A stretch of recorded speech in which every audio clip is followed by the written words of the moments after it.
So in this video I'm going to be discussing two stylistic alternatives to Liam Delap, who Manchester United could sign alongside the Englishman, and whilst both are approaching their 30s, given their ability, particularly their goal scoring, which is incredibly impressive statistically as you'll see, at the right price I think they could be worth it. So a lot of Manchester United fans don't seem to want Liam Delap at all, but I'm yet to hear too many obviously better alternatives. Gyokeres and Osimhen are not alternatives because they're going to cost £30 million more, as well as being on £5 to £10 million more in salary. Now ideally we would get Gyokeres, but we may lose out on him to Arsenal, which is a cost of constantly being patient with managers, refusing to sack them and then just wasting each season, whilst Osimhen's £18 million salary demands are far too high, not just for Manchester United, but also for the other Premier League clubs as well. Even though I do rate both strikers, that would also rule out Sesko at Leipzig and Samu at Porto, with both clubs likely to demand at least £60 million plus, and at that point you might as well just pay the salary for Osimhen.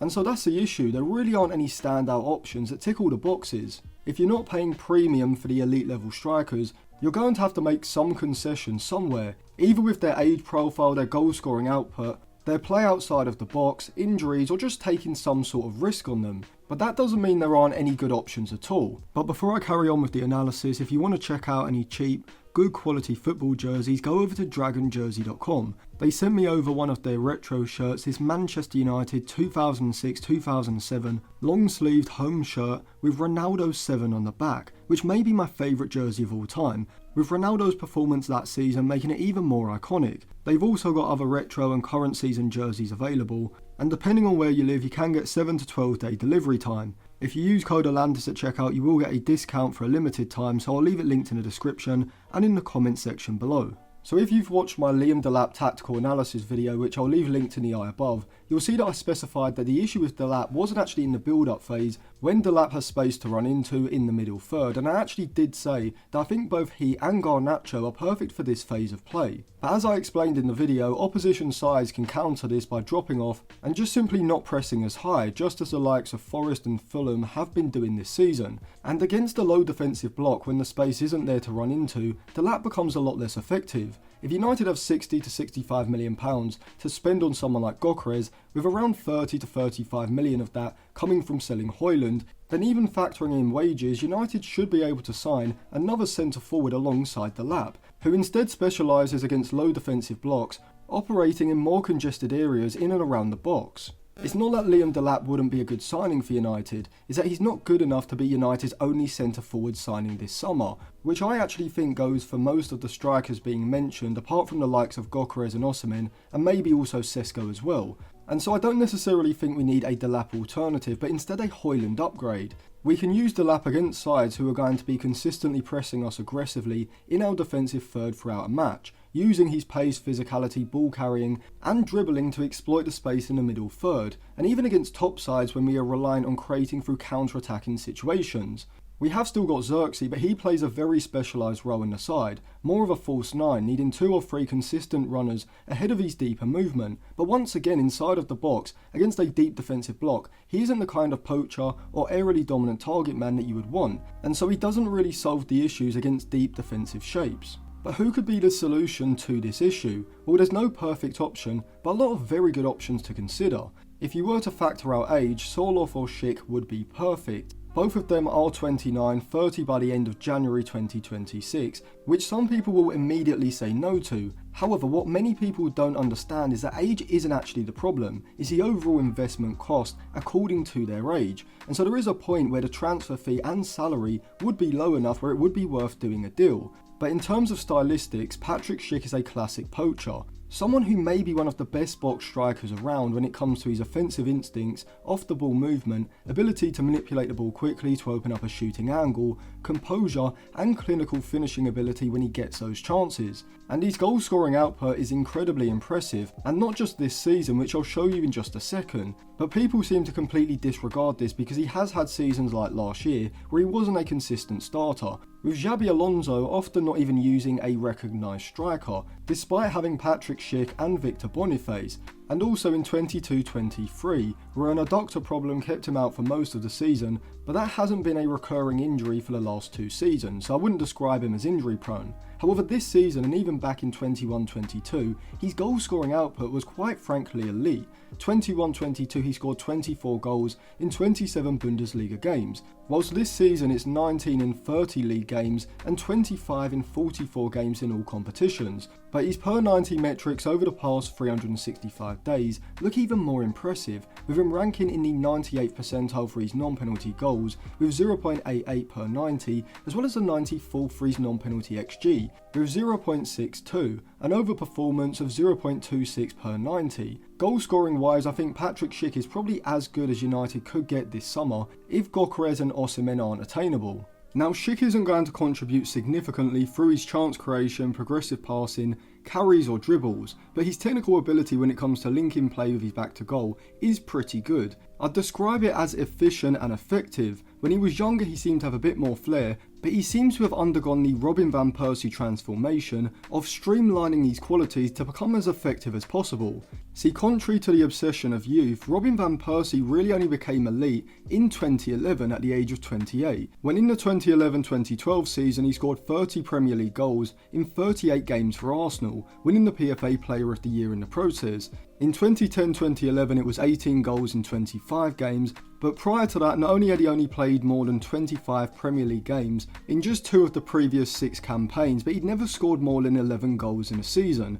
showing how players, especially strikers, can develop to the elite level later on in their 20s, and I think Patrick Schick could be the same. And I'd also say the same for Alexander Sorloth as well. It may be easy to write him off as simply a Palace and a Leipzig flop, with his season at Trabzonspor in 1920 maybe being considered a flash in the pan, a one-season wonder in a lesser league, but despite only really showing signs of becoming an elite level striker in the 2023-24 season with Villarreal, scoring 23 goals in 41 games, he has been able to sustain that goal scoring output into this season, after signing for Atletico Madrid in the summer, picking up 17 goals in 33 games this season. However, unlike Schick, I think Sorloth is more than just a goal scoring poacher. I'd describe him as a stylistic blend between strikers like either Haaland or Osimhen and Gyokeres or Delap, in the sense that he isn't just a clinical finisher with exceptional technique and composure, alongside having now in his late 20s developed a shrewd understanding of how and where to make runs in order to find the optimal amount of space to allow himself to get into high value goal scoring positions, but he also has the physicality and the aerial dominance of a traditional target man,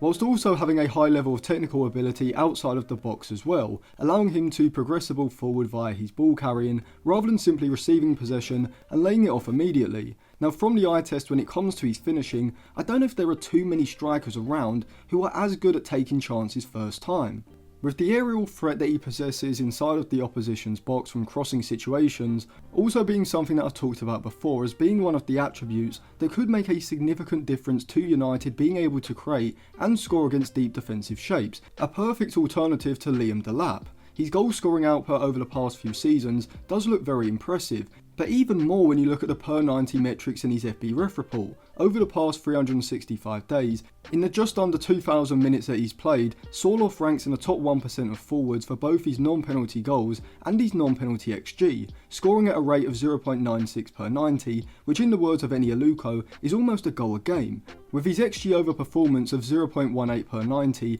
also ranking in the 95th percentile. Take-ons, progressive carries and carries into the penalty area, he also sits around the mid to high 70th percentiles, and so whilst his output isn't as prolific in this particular area as either Gyokeres or Delap, he is certainly better at progressing the ball forward on his own than either Højlund or Schick, with other metrics like his passes into the final third, progressive passes, and percentage of dribblers he's tackled all looking very good as well, and of course alongside his aerial duels won, as well as the percentage of aerial duels he has won, both ranking in the mid to high 90th percentiles, shows a goal scoring target man who is technically astute and has a more complete skill set than most other strikers being mentioned as Liam Delap alternatives. The question with both Sorloth and Schick, however, comes down to whether the price you can get them for is worth it given their age, and I'll give my verdict on that towards the end of the video, but let's first explore some other options. So stylistically, statistically, And from an age profile point of view, someone like Victor Boniface would be perfect. 24 years old, likely available for between 35 to 40 million pounds, maybe even less,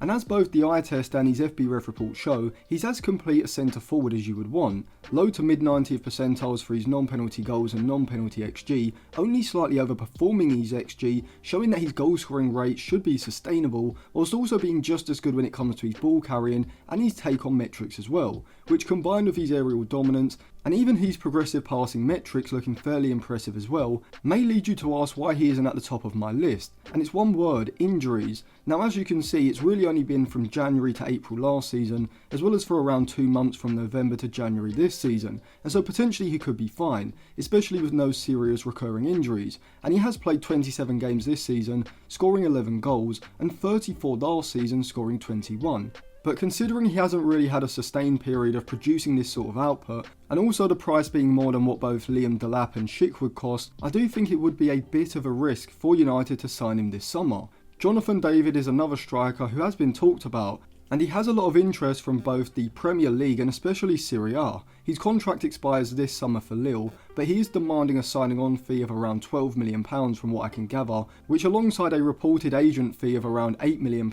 means he isn't exactly free, so think of him more as a £12 to £15 million signing, given the excess cost. But whoever he signs for, I think he would be worth that, as whilst I don't think he's elite in any one specific area, overall his skill set is very complete. In the middle third, he's able to use his body well to hold off defenders when receiving the ball to feet with his back to goal in the middle third, kind of reminding me of a slightly less technically elegant version of Martial. When it comes to his ability to link play in congested areas and progress the ball forward, and inside of the box his close ball control allows him to shift the ball quickly, manipulating the ball and creating angles for a shot, and whilst his per 90 non-penalty goals metrics are around the 60th percentile, in terms of his total goal scoring output he has been very consistent for Lille over the past few seasons. 25 goals in 49 games in all competitions this season, 26 in 47 last season, and 26 in 40 in 22-23. However, whilst David would be a very good option, I think stylistically Liam Delap is probably better for Amorim's system against high pressure,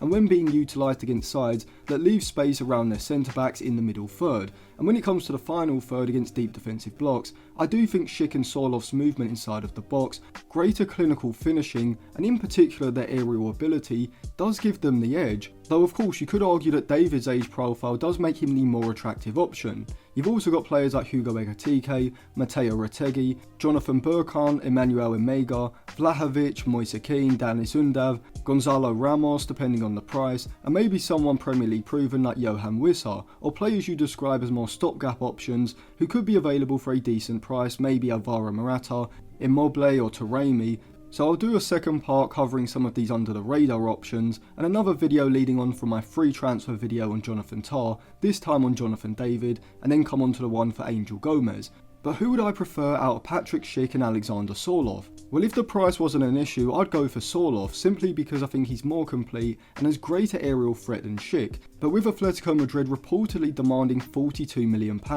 considering he is turning 30 at the end of the year, I just think that's far too much. I do think given they paid £27 million for him last summer, and they may look to spend big on new signings this summer, there is the possibility of maybe getting that lowered to around 30 to 35 million if they do need to raise funds, which at that point I do think is worth considering. Leverkusen on the other hand are reportedly asking for 30 to 40 million euros, which is 25 to 33 million pounds for Schick. And I think if United could get him for between 22 to 25 million, maybe with some add-ons on top, then alongside Delap, Schick could be a very good signing, being a ready-made stylistic alternative to Liam Delap. And whilst he may not start every single game, against deep defensive blocks or when United are chasing a goal, having an Inzaghi poacher type of striker with elite level per 90 goal scoring output like Schick could be a very good option for United to have, which alongside Xerxes and Delap would give Amorim a lot of stylistic variety in the centre forward position, and you would compensate for Schick's age by having two other centre forwards in Delap and Xerxes in their early 20s. So let me know what you think of Schick and Sorloth in the comment section below, and if you want to check out any cheap good quality football jerseys, go over to dragonjersey.com. You can use code Atlantis at checkout for a discount. I'll leave it linked in the description and comment section below. And if you want to sign up to my Patreon and get a 7-day free trial to get access to my transfer plan, as well as some of my articles as well, I'll leave that linked on the end screen now.